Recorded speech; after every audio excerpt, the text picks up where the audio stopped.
What's up guys, in this video I'm going to show you how to bake in Substance. Now I want to let it be known that baking in Substance is not going to be as robust as baking in Marmoset Toolbag. It's just simply not as good. But I do want to include the video just to show you the workflow. So here I have my low poly asset loaded in.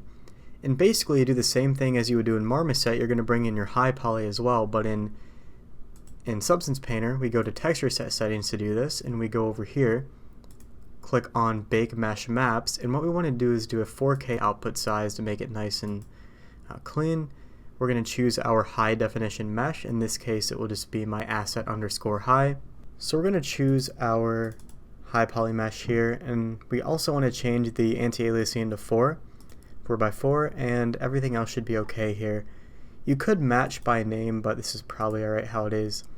Now I don't want to bake my thickness or position map or my world space normal. I don't care about any of that.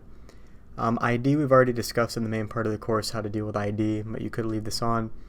So essentially what I want to do is, I think this should be okay.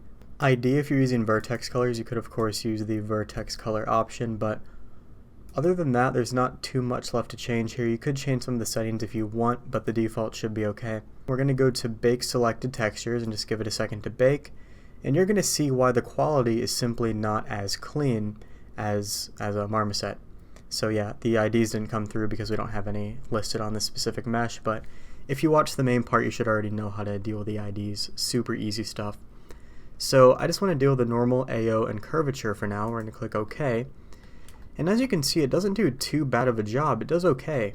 Thing is though, there's certain areas where we have bacon artifacts, like right here for example. On the inside we have a lot of bacon artifacts. Fortunately this wasn't skewed at all, but that's easy enough to fix when we do it in Marmoset. But here in Substance, once we have these bacon artifacts, we can't really clean them up as easily, unfortunately.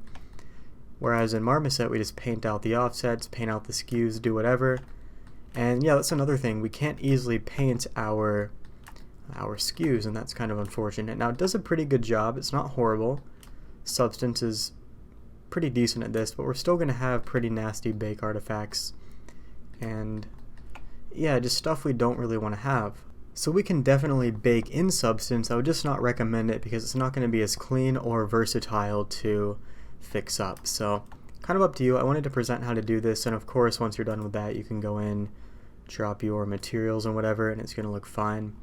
So maybe I'll go back in and drop the steel painted, and you're going to see it's fine, no big deal. So that's essentially how you bake in Substance. Just want to do a quick video on that, and hope it helped.